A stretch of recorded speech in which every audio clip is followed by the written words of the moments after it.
everyone, my name is Evie Lupine. Welcome back to my channel, and today I have another video for you all. Today we are going to be talking about if BDSM is a cult. Now this is definitely a little bit of a sticky subject. I have heard from so many people who are anti-BDSM that kink is abusive, that it's manipulative, that it's gaslighting, that it's so many just off-the-wall statements. But one that I hear a lot that I haven't fully addressed yet is if BDSM counts as a cult, because some people will look at those negative attributions to the BDSM community of it being abusive and manipulative and go, okay, well that's cult-like. And obviously, if we want to evaluate if something is a cult or not, we need to have some kind of definition to work with. Unfortunately, the Google definition of cult is not helpful here. It just says that a cult is a system of religious veneration and devotion directed towards a particular figure or object. And if you take that definition, like an atheist, for example, could just say that like all religion counts as a cult. And I think when most people are calling something a cult, they have a more specific idea in mind besides just potentially every religion on the planet. So instead, in order to examine this claim, we're actually going to be using a tool called the BITE model, which was developed by mental health counselor and cult expert Stephen Hassan in order to more accurately assess how cults recruit and keep their victims. Now, credit where credit is due, I actually got the BITE model from a fellow YouTuber called Genetically Modified Skeptic, who has used the model to evaluate everything from MLMs to religions to even the atheist movement. So clearly there are a lot of situations where this is helpful to use. Now, the BITE model actually consists of 4 different categories. It stands for behavioral control, information control, technology control, and emotional control. And we're going to be evaluating the BDSM community on all 4 of these different axes to see what about the BDSM community might make it cult-like or not. Now, to be clear, I am going to be specifically looking at the BDSM community as a whole in North America because that is where my experience really is.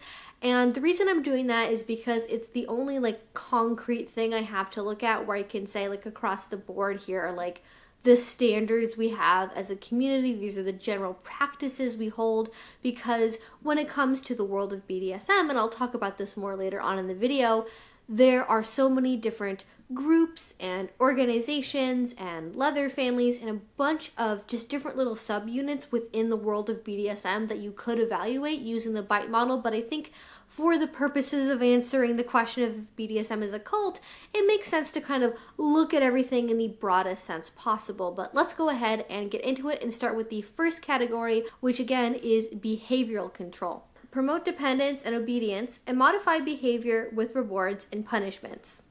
Now, right off the bat here, I can definitely see why there would be some confusion within the BDSM community because our relationships do involve things like punishments and rewards and modifying behavior. So I can see how somebody would look and go, okay, yes, absolutely, the BDSM community does this. But I think there's an important thing to evaluate here, and that is those are not things that the BDSM community itself imposes on people.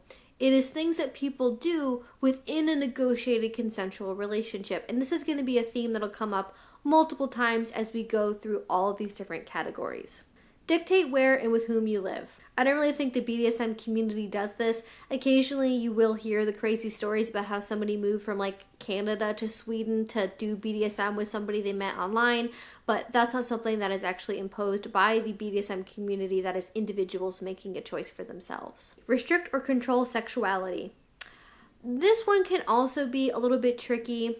If we're looking at the BDSM community, it actually originally started, as we know it today, with gay men, and it has since grown, and basically everyone of every different gender identity and expression or sexual orientation is allowed within the kink community. You will get individual people who are gatekeepers who feel like certain groups shouldn't be inside the community, but that is just one person being a ding-dong, and not the entire community having that opinion, which is important to look at. Now, within some relationships, you do have people who engage in things like chastity, for example, where they are not allowed to have sex or have orgasms without their partner's permission. But again, that is not something that is controlled by the kink community as a whole, that is within individual relationships. Control clothing and hairstyle and restrict what and how much you eat or drink. This is, once again, something that generally happens within negotiated consensual BDSM relationships. This is not a community standard, and though it does happen occasionally, it tends to be within very specific forms of doing BDSM, mostly 24/7 TPE type relationships or other higher end power exchange relationships, and even those are uncommon within the BDSM community. Deprive you of 7 to 9 hours of sleep. No, I can't really think of how this would happen. I mean, sometimes people like to stay out at play parties late and then oopsie doopsie, they only have 5 hours of sleep before they get to go to work the next morning, but that is not really something that happens in the kink community. Exploit you financially. Now, there are definitely fin doms and fin subs in the community. Those are people who play with finance as an aspect of their power exchange. And I do think that that is a problem because you do have people who are interested in having that kind of relationship but don't really have the resources they need to be able to do it well, and you can certainly end up in situations where that is abusive and somebody is literally using it as a way to drain someone's bank account. You do also typically have membership dues to be part of an individual community space like a dungeon because that is how they keep the lights on. And I do know that legally speaking, some organizations and some places actually have to collect some kind of money in order to host an event because that is what separates them between like being a private club or some other kind of nonprofit organization versus being seen as like a brothel or some other weird interpretations of the law. But it's not anything where like you're required to empty out your whole bank account to the entire community, and that's the expectation. Number 8 is restrict leisure time and activities. Again, I don't really think this happens in the kink community. I know for some relationships, maybe the S-type partner might be so busy that they have no leisure time or activities, but for the most part, even very high-power dominant partners don't like planning their partner's day that much all of the time, so usually people do have a lot of freedom with their time and activities. And finally, the last one we have in this category is require you to seek permission for major decisions. Again, this isn't something I see happening within the community. It might be nice to like ask your friends for their feedback about like, hey, should I take this job offer? Or somebody maybe had a similar situation where they were deciding whether or not, they should move across the country, just general peer-to-peer support. There are some 24/7 type relationships where people do defer to their partner for making choices about things, but again, that is in individual relationships and not representative of the community as a whole. All right, the second category is information control. And our first one here is deliberately withhold or distort information.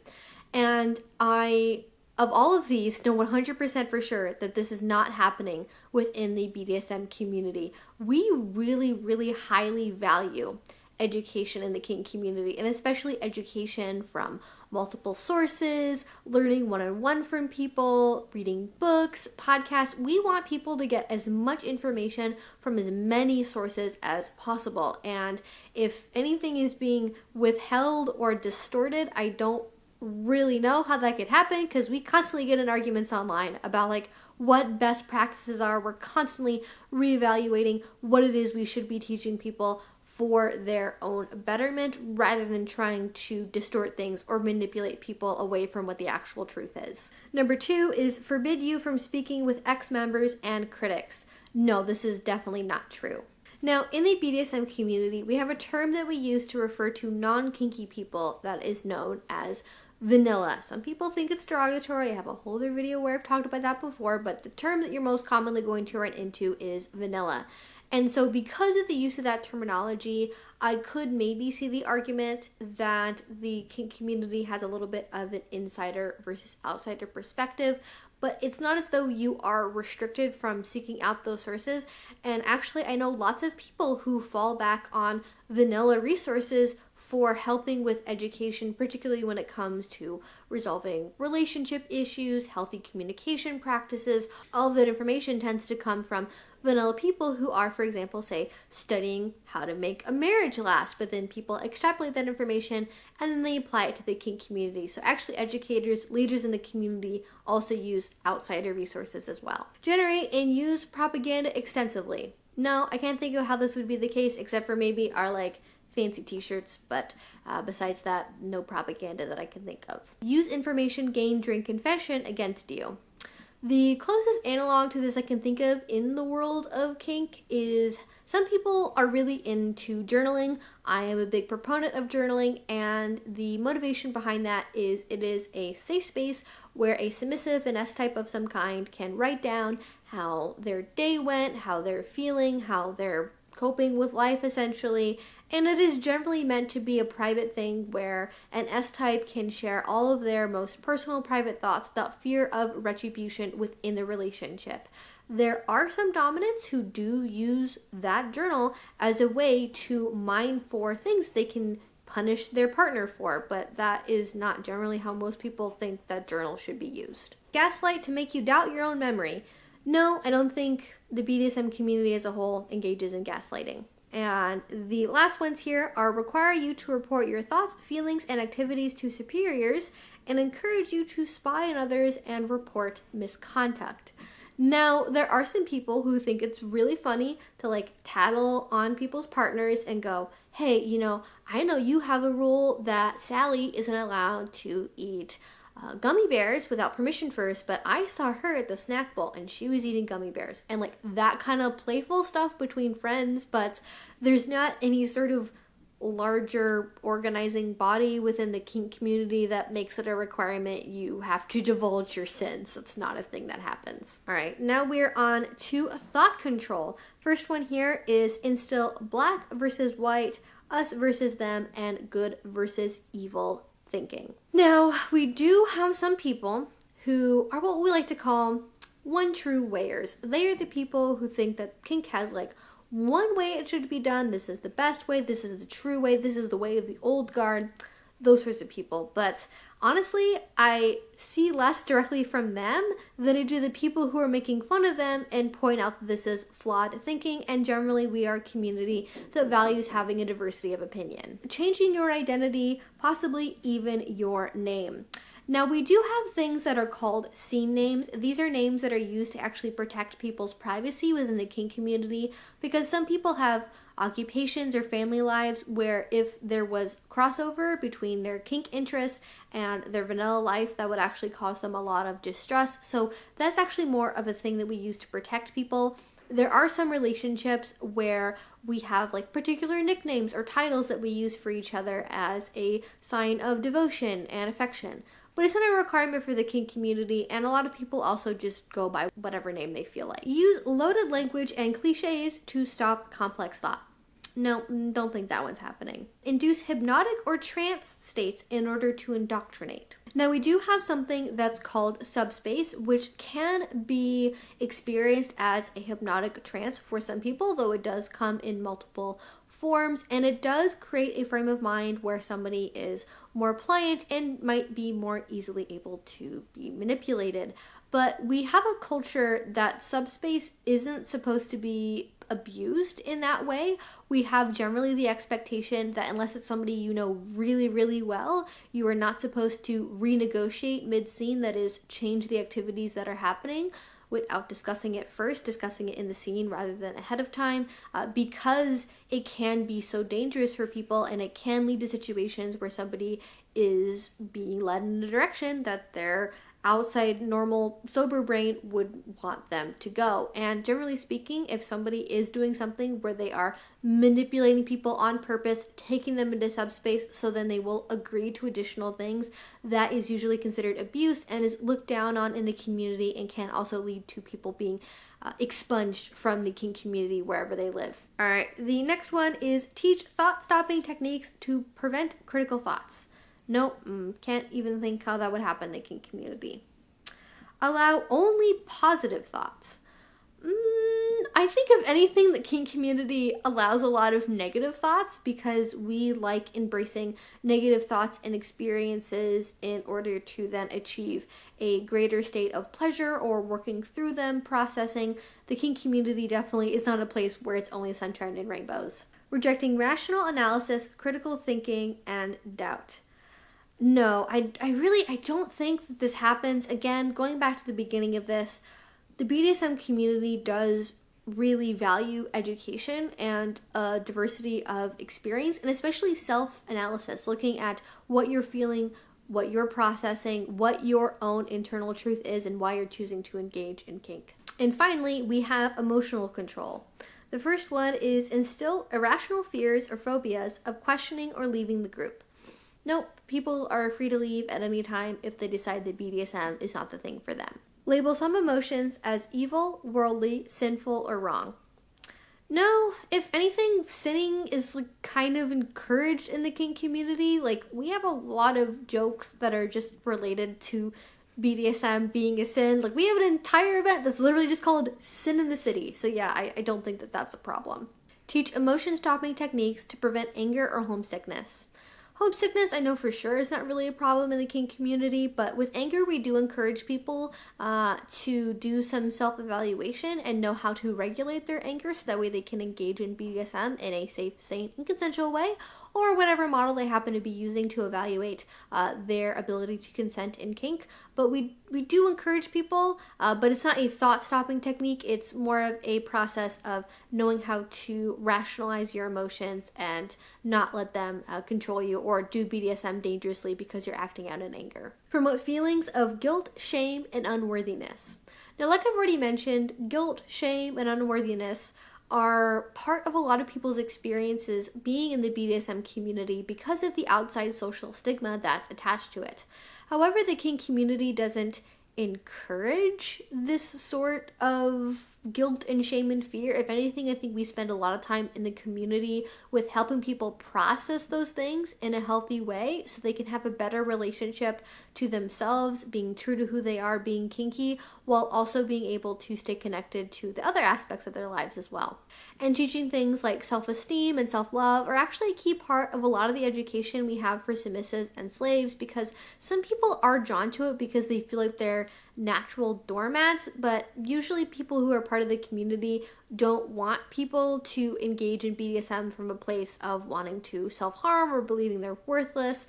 It's because of a deep personal choice. It's not because you feel like you're the worst human being ever and the only way you have value is by serving somebody else. So we actually do a lot of work to help people feel like they should have pride in who they are for who they are, rather than feeling that they have a lot of guilt or shame or that they're not worthy. Shower you with praise and attention, aka love bombing. Well, people in the community will be happy for you if you have a really great scene or you find a really good partner. Just having general happy times in life, people will be there to support you and be like, yes, oh my gosh, I'm so happy for you. There is support there, but it's not in a love bombing kind of way. Just the general sort of happiness you have for a friend when something that they've done has gone well for them. Threaten your friends or family. No, can't think of how this would happen. Shun you if you disobey or disbelieve. Nope, not a thing that happens in the kink community. And finally, we have teach that there is no happiness or peace outside of the group. This one might be a little bit tricky because I think in BDSM, we do a lot of work to help people kind of think internally, think about what they want in their relationships. And that could mean that they are kinky and doing BDSM is something that makes them feel happy. It could also mean that they discover that kink maybe isn't really that big a part of their life, or that they're not kinky at all. And it's not that people who aren't kinky aren't happy or that they can't find happiness. It's about what works for the individual people.